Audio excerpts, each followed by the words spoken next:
Hai, kenalin nama aku Ente. Pada tanggal 14 Februari tahun 2020, aku menghadiri sebuah pesta dansa di Malaysia dan tidak sengaja telah berkontak langsung dengan warga Jepang yang ternyata ia telah terinfeksi virus corona. Selesai pesta dansa, aku mulai mengalami gejala batuk, sesak nafas, hingga demam. Setelah berobat ke RS Mitra Depok, aku mendapatkan fakta bahwa aku didiagnosis terkena bronkopneumonia dan dicurigai terinfeksi COVID-19. Buku MD juga menunjukkan gejala yang sama setelah berkontak langsung denganku di rumah, dan ibuku didiagnosis tifoid serta ISPA. Pada tanggal 2 Maret 2020, akhirnya Presiden Jokowi mengumumkan bahwa aku dan ibuku positif COVID-19. Dan inilah yang menandai awal mula penyebaran virus corona di Indonesia. Selamat siang pemirsa. Seperti yang kita ketahui bersama, COVID-19 merupakan penyakit yang disebabkan oleh virus SARS-CoV-2. Pada 30 Januari tahun 2022, WHO mengumumkan kondisi kesehatan darurat global. Data yang dikumpulkan relawan lapor COVID-19 dari 514 kabupaten atau kota hingga 25 Februari tahun 2021 menunjukkan jumlah korban jiwa dengan status positif di Indonesia telah mencapai 41.682 jiwa. Pemirsa, seperti yang kita ketahui bahwa sebelumnya terjadi lockdown, masyarakat biasa berpindah dari suatu tempat ke tempat lainnya dengan mudah tanpa perlu khawatir terpapar penyakit. Sekarang justru terbalik, karena pada awal masuknya COVID-19 di Indonesia, masyarakat terpaksa untuk tetap melakukan aktivitas mereka seperti biasa. Dan mereka selalu pergi ke tempat satu ke tempat lainnya tanpa tahu bahwa mereka bisa saja membawa COVID-19. Karena tidak merasakan adanya gejala atau yang bisa kita sebut dengan OTG, orang tanpa gejala. Dari aktivitas tersebut, COVID menjadi lebih mudah menyebar di luar Indonesia, sehingga terjadinya pandemi di negara kita. Namun ada kabar baik pemirsa, karena letak masyarakat yang jauh dari pusat metropolitan membuat mereka memiliki interaksi sosial yang terbatas dengan komunitas lainnya. Semakin sedikit mereka berinteraksi dengan masyarakat luar, maka peluang bagi mereka untuk tidak tertular COVID-19 semakin besar. Perkembangan teknologi yang terlambat pastinya juga memiliki mobilitas masyarakat semakin rendah.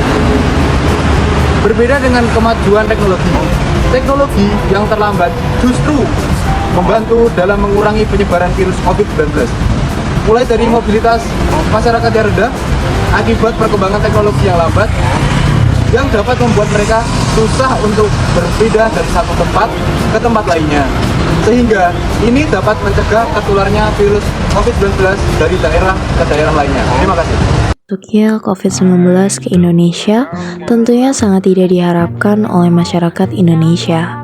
Berawal dari makanan seafood di kota Wuhan hingga menyebar ke seluruh dunia. Duh, aku nggak tahu kalau efek dari COVID-19 ini bikin banyak banget perubahan yang harus diadaptasi sama masyarakat secara cepat, mulai dari lockdown hingga WFH. Kasus positif COVID-19 di Indonesia terus bertambah berdasarkan informasi yang dirilis Satuan Tugas COVID-19 melalui situs COVID-19. Dua warga Indonesia yang positif terinfeksi virus Gubernur corona DKI Jakarta Anies Baswedan memutuskan meliburkan seluruh sekolah di DKI Jakarta terkait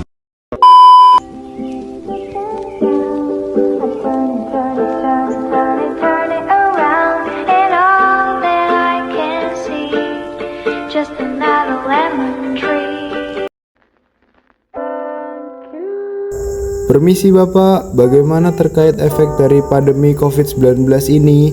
Apakah efek dari pandemi COVID-19 ini sangat berpengaruh terhadap para penjual pasar? Aduh Mas, gimana ya, perubahan ini tentunya ya tidak kami dikehendaki, terutama kayak kami ini pedagang pas-pasan. Banyak banget dampak negatif yang ditimbulkan oleh wabah ini Mas. Kebiasaan masyarakat juga ikut terpengaruh semenjak ada COVID-19 yang menyebar di Indonesia Mas. Masyarakat kita ini ya udah nggak bisa ngapa-ngapain Mas. Aktivitas kita biasanya ya wis terpaksa adaptasi sama gaya hidup baru akibat perubahan sosial ini.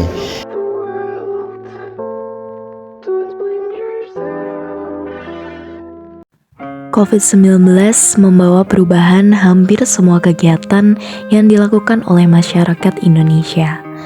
Mulai dari bidang kesehatan, yaitu kasus kematian yang meningkat akibat COVID-19, bidang pendidikan, yaitu pembelajaran jarak jauh, bidang ekonomi, yaitu penutupan atau pembatasan bisnis dan banyaknya kasus PHK, transportasi, yakni pembatasan perjalanan dan pengurangan penggunaan kendaraan umum, sosial budaya, yaitu kurangnya interaksi secara langsung atau tatap muka dengan masyarakat lain, dan penutupan tempat hiburan, serta adanya kebijakan baru seperti lockdown dan protokol kesehatan yang diterapkan oleh pemerintah.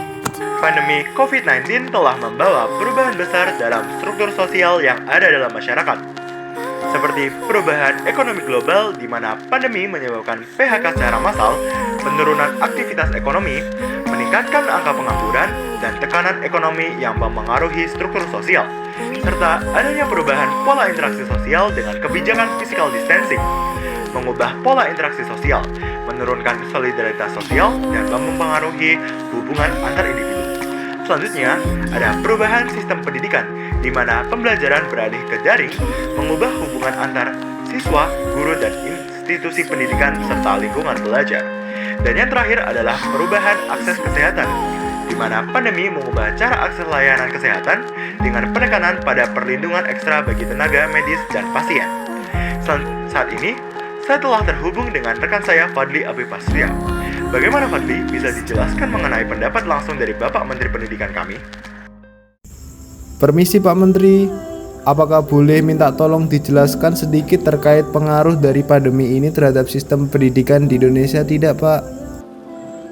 Perubahan yang diakibatkan COVID-19 membawa kemunduran pada negara kita, terutama bidang pendidikan. Terdapat pembelajaran jarak jauh yang kurang efektif menyebabkan murid kesusahan dan kurang dalam menyerap materi yang diberikan guru. Kebiasaan menyontek menjadi marak karena kurangnya pengawasan dari guru, dan kesenjangan pendidikan yang terjadi akibat tidak semua siswa dapat memenuhi kebutuhan perangkat yang dibutuhkan dalam pembelajaran, seperti contoh handphone dan laptop. Contoh lagi juga ada dalam bidang ekonomi, banyak terjadi PHK untuk mengurangi biaya operasional akibat pengurangan aktivitas pabrik. Perubahan akibat wabah ini terjadi begitu cepat. Angka kematian akibat virus ini semakin terus meningkat. Dengan cara terpaksa, masyarakat harus menyesuaikan dengan kebiasaan baru dan gaya hidup baru demi bertahan hidup dari ancaman wabah ini. Perubahan akibat menyebar luasnya virus COVID-19 justru lebih banyak membawa dampak negatif dibanding dengan dampak positif, mulai dari banyaknya kasus kematian yang meningkat, melakukan pembelajaran jarak jauh, penutupan dan pembatasan bisnis diikuti dengan banyaknya kasus PHK, pembatasan perjalanan dan pengurangan penggunaan kendaraan umum, kurangnya interaksi secara langsung dengan masyarakat lain, serta adanya penutupan tempat wisata umum. Kultur shock terjadi di masa pandemi melanda Indonesia, di mana beberapa masyarakat kesulitan beradaptasi dengan hal-hal ataupun kebiasaan baru yang harus diterapkan akibat adanya pandemi COVID-19. Para pegawai dengan usia tua dan para pelajar yang mulai melakukan aktivitas mereka secara daring.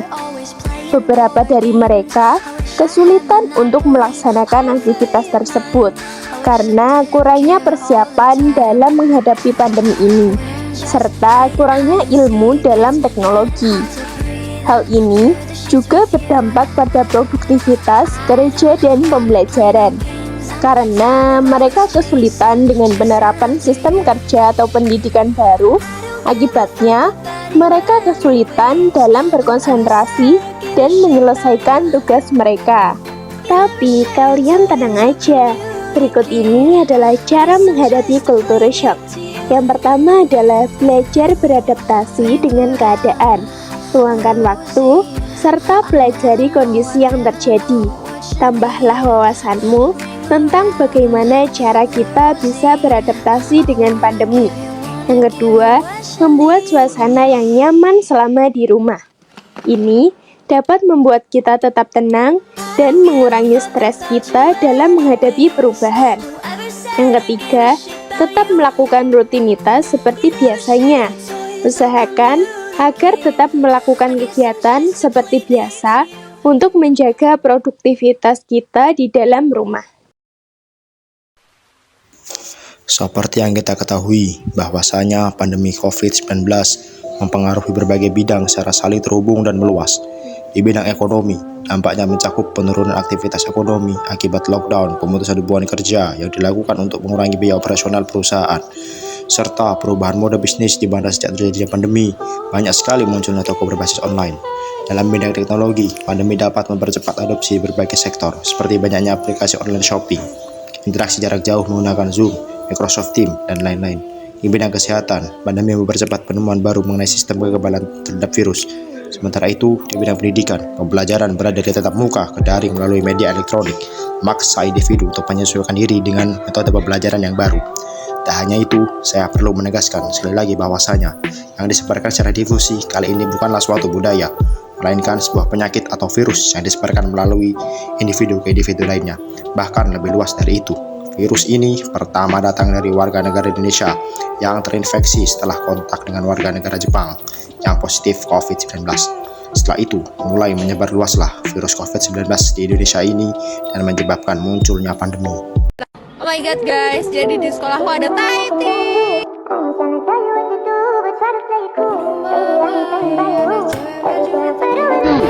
Rasanya seperti Anda menjadi Iron Man.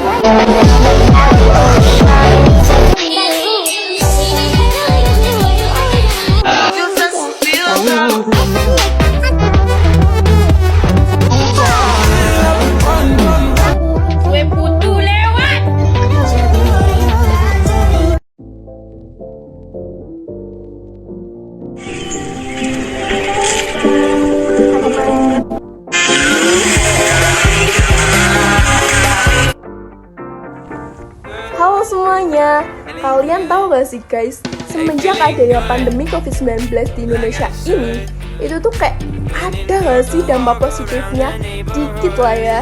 Karena kalian ngerasa gak sih, justru karena adanya wabah ini tuh kayak mendorong masyarakat untuk mempercepat adaptasi mereka dengan teknologi gitu loh. Buat apa? Ya buat melanjutkan aktivitas kita seperti biasanya. Soalnya dengan adanya aplikasi kayak Zoom, Google Meet, dan Microsoft Teams yang digunakan untuk berinteraksi dengan orang lain, dengan bestie-bestie kita yang imut dan lucu, tanpa harus ketemu langsung, dan pastinya para e-commerce memudahkan kita belanja tanpa harus keluar rumah. Terus juga nih ya, masyarakat dulu sebelum ada COVID itu kayak cenderung nggak terlalu peduli dengan pola hidup higienis dan bersih. Mereka cenderung kayak tidak mempermasalahkan lah ya hal tersebut. Tapi semenjak adanya COVID-19 ini, para masyarakat jauh lebih memperhatikan lagi mengenai apa yang mereka konsumsi, bagaimana bahan, bagaimana proses, bagaimana makanan mereka dihidangkan, serta masyarakat lebih memperhatikan porsi dan jenis makanan tersebut. Untuk membangun daya tahan tubuh alami agar terhindar dari gejala-gejala paparan virus COVID-19 yang terjadi di Indonesia saat ini. Bye-bye, makasih. Wassalamualaikum.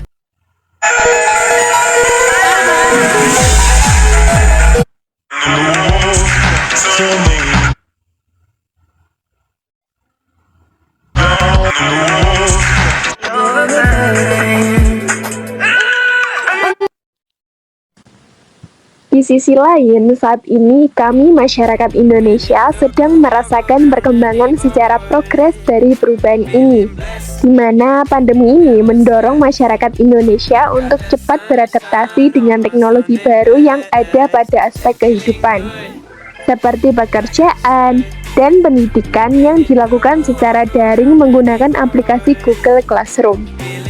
Tak hanya itu, masyarakat mulai dimudahkan dengan adanya telemedicine serta banyak munculnya para pedagang yang berpindah kepada e-commerce dan memanfaatkan kemudahan e-commerce tersebut.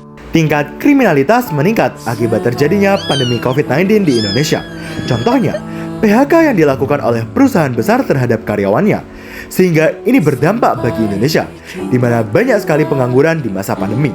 Hal ini menyebabkan banyak orang melakukan tindakan kriminalitas berupa pencurian, akibat tidak memiliki penghasilan sejak terjadinya pandemi COVID. Terkadang mereka terpaksa untuk melakukan tindakan tersebut untuk melanjutkan hidup mereka. Semenjak terjadinya pandemi COVID-19 di Indonesia, menyebabkan banyak masyarakat terus berada di dalam rumah dan tidak dapat melaksanakan kegiatan seperti biasanya. Berdiam diri di rumah juga membuat mereka jarang berkumpul dengan masyarakat lainnya, dan ini memicu tumbuhnya sikap individualisme dalam masyarakat. Kak, itu dampak negatifnya banyak banget, emang bisa diatasi? Easy bos, kalau mau ngatasi dampak kriminalitas, ya tinggal memastikan bantuan sosial disalurkan dengan tepat dan merata kepada masyarakat yang membutuhkan untuk mengurangi tekanan ekonomi yang sedang terjadi di saat COVID-19. Contohnya kayak program pemberdayaan ekonomi, pengoptimalan program pemberdayaan ekonomi bagi masyarakat terdampak seperti pemberdayaan UKM, industri rumah tangga, BUMDes, kelompok tani, pasar yang untuk membantu mereka mandiri secara finansial.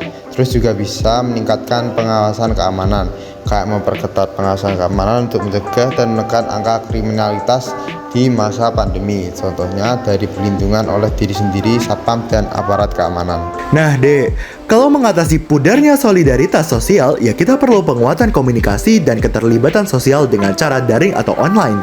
Terus juga bisa lewat program kegiatan bersama yang aman secara protokol kesehatan untuk memperkuat rasa kebersamaan dan solidaritas di antara masyarakat, serta meningkatkan edukasi dan kesadaran akan pentingnya solidaritas sosial di tengah pandemi melalui perantara aplikasi online seperti YouTube, TikTok, Instagram, dan lain-lainnya.